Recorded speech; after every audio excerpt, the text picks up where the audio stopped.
प्रियंका गांधी वाड्रा ने आज लोकसभा सदस्य के रूप में शपथ ली। शपथ ग्रहण के दौरान प्रियंका गांधी का अंदाज बेहद खास दिखा। वे एक खास साड़ी में नजर आईं। उन्होंने इस मौके के लिए केरल की पारंपरिक कसावू साड़ी चुनी।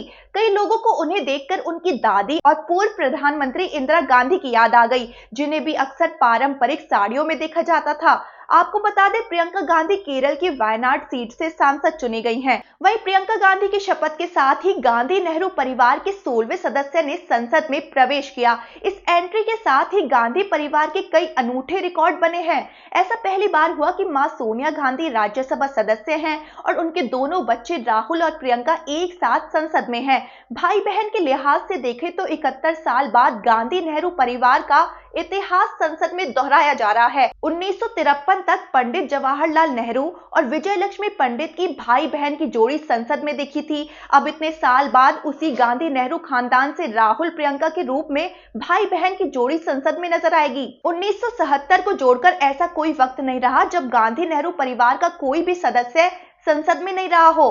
कई बार ऐसा भी हुआ कि इस परिवार के 5-5 सदस्य एक साथ संसद में नजर आए।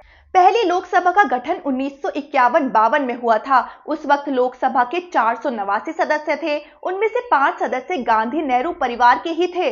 लेकिन इमरजेंसी के बाद 1977 के छठे आम चुनाव में इंदिरा गांधी को रायबरेली से और बेटे संजय गांधी को अमेठी सीट से हार का सामना करना पड़ा। ये पहला मौका था जब गांधी नेहरू परिवार का कोई भी सदस्य संसद में नहीं पहुंचा। लेकिन उसके एक साल बाद कर्नाटक की चिकमंगलूर सीट से इंदिरा गांधी ने चुनाव जीता। ये इस मामले में परिवार के लिए अनोखी बात थी कि ये पहला मौका था जब नेहरू गांधी परिवार का कोई सदस्य यूपी के बाहर किसी दूसरे राज्य से जीतकर संसद पहुंचा था।